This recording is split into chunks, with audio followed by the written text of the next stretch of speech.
Hello friends, super magic રસોઈમાં મિત્રો હું આપનું સ્વાગત કરું છું। આજે હું અળવીના પાંદના પાત્રાની રેસીપી લઈને આવી છું મિત્રો। તો તમને ચોક્કસ મારો વિડીયો ગમશે, ગમે તો લાઈક કરજો, શેર કરજો અને સબસ્ક્રાઇબ કરવાનું તો ભૂલતા જ નહીં। તો મિત્રો એના માટે મેં જો અળવીના પાન 10 આ રીતે લીધા છે। એકદમ ફ્રેશ પાન હોય એવા સરસ આપણે લેવાના છે।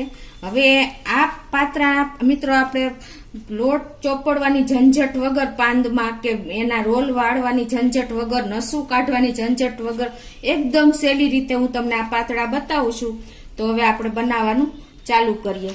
મિત્રો આપણે આમાં પાતળા બનાવવામાં બહુ માથાકૂટ હોય છે, એ પણ તમને ખબર હોય છે। તો આપણે એક સરખા જેવા મોટા પાંદ હોય ને અને જે જાડી નસું હોય ને એને આ રીતે તમારે બેન્ડ કરી દેવાના, અને પછી એની તમારે જો એકદમ જાડી નસ હોય એટલે આ રીતે આપણે પાન સહિત જ કાઢી નાખશું, એટલે આપણે બહુ ટાઈમ પણ નહીં લાગે।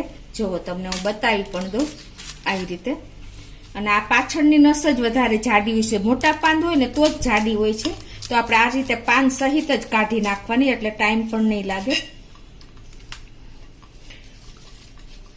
તમને ખ્યાલ પણ આવી ગયો હશે। અને થોડીક આ વધારે હોય તો પણ આપણે આ રીતે કાઢી નાખવાની આવી રીતે, એટલે જરા પણ તમારે ટાઈમ નથી લાગતો। ઓલું આપણે બહુ ઝંઝટ રહીએ છે, કેમ કે આપણે પાતરાના પાંદમાં આપણે લોટ લગાવી છીએ, નસું અલગ કરી છે। આમાં તમને કંટાળો જ નહીં આવે, ગમે ત્યારે તમારે બનાવવા હશે ને તો પણ તમને ઈચ્છા થશે બનાવવાની। હવે આ રીતે નસું કાઢ્યા પછી મિત્રો આપણે એનો આ રીતે રોલ કરી દેવાનો છે।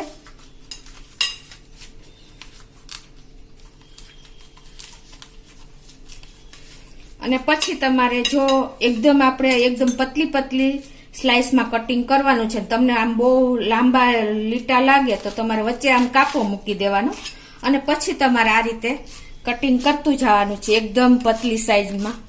તમે જોઈ શકો છો, કોઈ ટાઈમ નહીં લાગે તમારે આ રીતે કટિંગ કરવામાં કે નસો કાઢવામાં।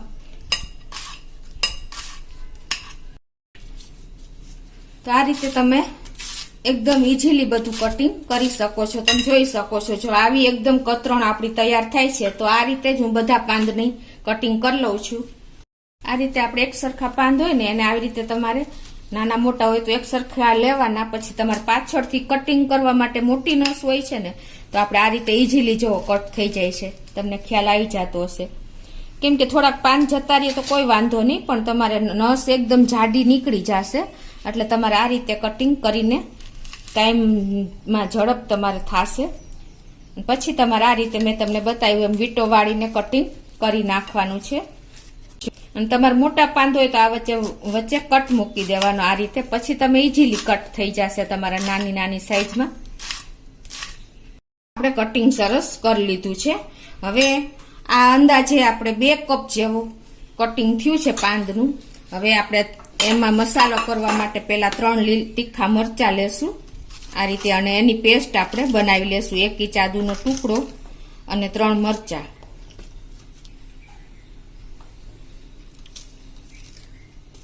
હવે એની આપણે ફાઇન પેસ્ટ કરી લેશું। આદુ મરચાની આપણે જો પેસ્ટ પણ થઈ ગઈ છે, અને આ કતરણ આપણે અંદાજે જો આ કપ ભરીને આપણે પ્રેસ કરીને ભરીને તો 2 કપ જેવું થયું છે, એટલે એ પણ હું તમને બતાવી દઉં। હવે એમાં આપણે આ 1 ટેબલ સ્પૂન જેવી નાખશું આદુ મરચાની પેસ્ટ,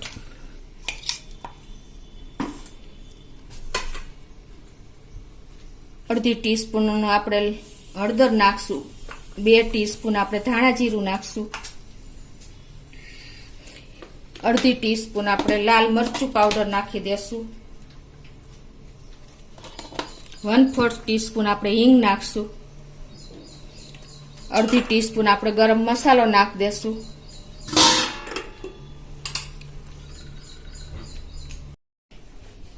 1 થી 1.5 ટીસ્પૂન આપણે મીઠું નાખી દેશું,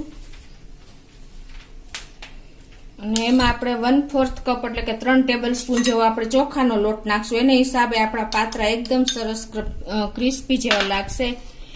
1 કપ જેવો આપણે ચણાનો લોટ નાખી દેશું, 5 ટેબલ સ્પૂન આપણે ગોળ નાખી દેશું,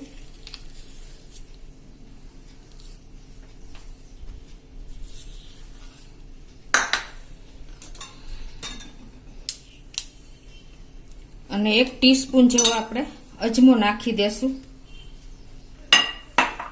અને આ 1/4 કપ મેં પાણીમાં 2 ટુકડા આંબલીનો પલ્પ કર્યો છે, એટલે અંદાજે પાણી સહિત આપણે 1/4 કપ જેટલું લિક્વિડ થયું છે એ નાખી દેશું. જો આમાં ખટાશ અને ગળાશ બંનેનું બેલેન્સ સરસ હશે ને તો જ આપણા પાત્રાનો ટેસ્ટ આવશે. અને 2 ટેબલ સ્પૂન આપણે તેલ નાખી દેશું.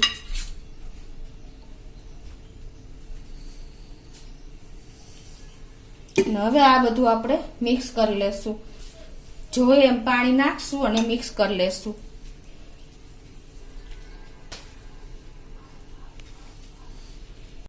તો આ રીતે જો આપણે લોટ અને બધો મસાલો મિક્સ કરી લીધો છે. હવે એમાં આપણે 4 થી 5 ટેબલ સ્પૂન જેવું પાણી આપણે જે મરચાંની પેસ્ટ કરી છે ને એમાં નાખીને જ હું નાખું છું.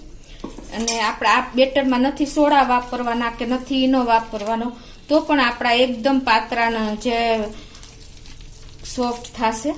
એટલે આ રીતે થોડુંક આપણે બેટર ઢીલું રાખવાનું છે. અને અંદાજે જો 10 પાન હતા, આપણે અળવીના પાન 10 મેં લીધા છે, એટલે એનું અંદાજે આટલું આપણે બેટર તૈયાર થયું છે. તમને ખ્યાલ આવી જતો હશે. તો જો આપણે આમાં સોડાનો ઉપયોગ નથી કરવાનો, એટલે આટલું આપણે બેટર ઢીલું રાખવાનું છે. મેં 5 ટેબલ સ્પૂન જેવું થોડુંક પાણી પણ નાખ્યું. અને બીજું કે તમે જો આમાં આંબલી તમે ન વાપરતા હો ને તો તમે લીંબુનો રસ પણ ઉપયોગ કરી શકો છો. તો 2 લીંબુનો રસ તમારે નાખી દેવાનો. ટૂંકમાં ખટાશ ગળાશ આપણે સરખી હોવી જોઈએ.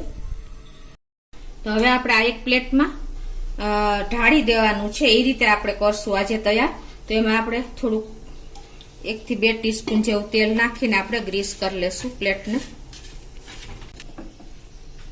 હવે આ જે આપણું બેટર છે ને એ આમાં ઢાળી દેશું.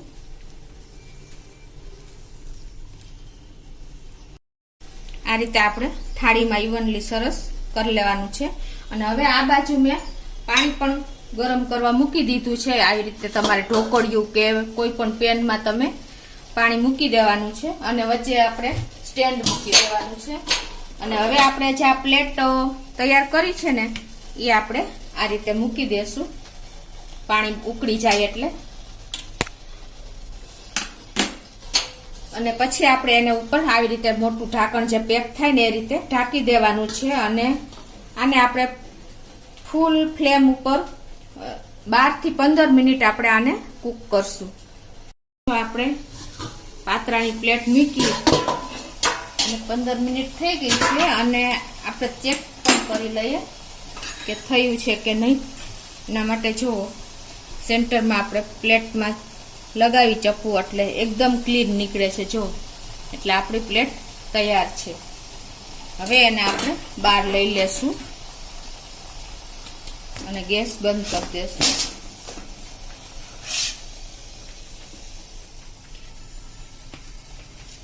અને હવે આપણે આને 3 થી 4 મિનિટ ઠંડી થાય પછી જ આપણે આના પીસ કરી લેશું. તો જો આપણે પાત્રાની પ્લેટ પણ ઠંડી થઈ ગઈ છે. હવે આને આપણે એકદમ નાના બાઇટ્સમાં કટ કરશું. એટલે આપણે ફરસાણ તરીકે સર્વ કરવું હોય તો પણ ચાલે. આ રીતે આપણે પીસ કરી લીધા છે બાઇટ્સના ફોર્મમાં. હવે એને હું તમને કાઢીને પણ બતાવું. જો આવી રીતે એકદમ આપણે સરસ પીસ થઈ ગયા છે. તમને ખ્યાલ પણ આવી જતો હશે. જો તમારે પેલી રોલ વારવાની ઝંઝટમાંથી આપણે ઝડપથી આ પાત્રા બની જાય છે આપણે બાઇટ્સ ફોર્મમાં કરી એટલે. હવે આનો આપણે વઘાર કરી લેશું. તો આપણે ગેસ ઓન કરીને એક પેનમાં વઘાર માટે 2 ટેબલ સ્પૂન જેવું તેલ મૂકી દેશું.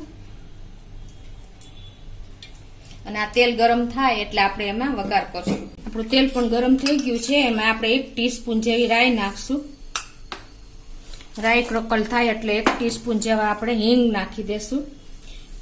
હિંગનો ટેસ્ટ પણ આમાં સરસ લાગે છે. અને 2 ટેબલ સ્પૂન જેવા આપણે તલ નાખી દેશું. મિત્રો પાત્રામાં તલનો લુક અને ટેસ્ટ બંને સરસ આવે છે.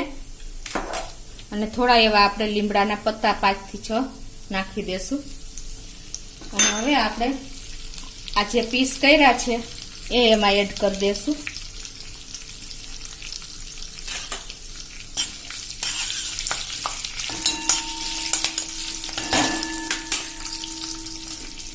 આ રીતે બધા પીસ નાખી દીધા છે અને હવે એને આપણે જો આ રીતે હલાવી લેશું.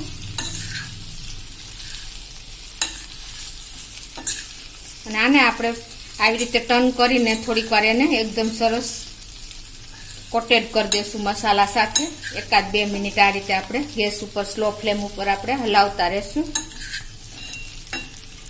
જો આપણે હલાવતા એકદમ સરસ ઉપરના પડ ને નીચેના પડ એકદમ થોડાક શેકાઈ ગયા છે, કૂક થઈ ગયા છે. હવે આ સ્ટેજે આપણે ધાણા ભાજી થોડી એવી નાખી દેશું અને એને પણ આપણે મિક્સ કરી લેશું. પાત્રા પણ રેડી થઈ ગયા છે તો ગેસ બંધ કરી દેશું અને એને આપણે સર્વ કરી લેશું એક બોલમાં.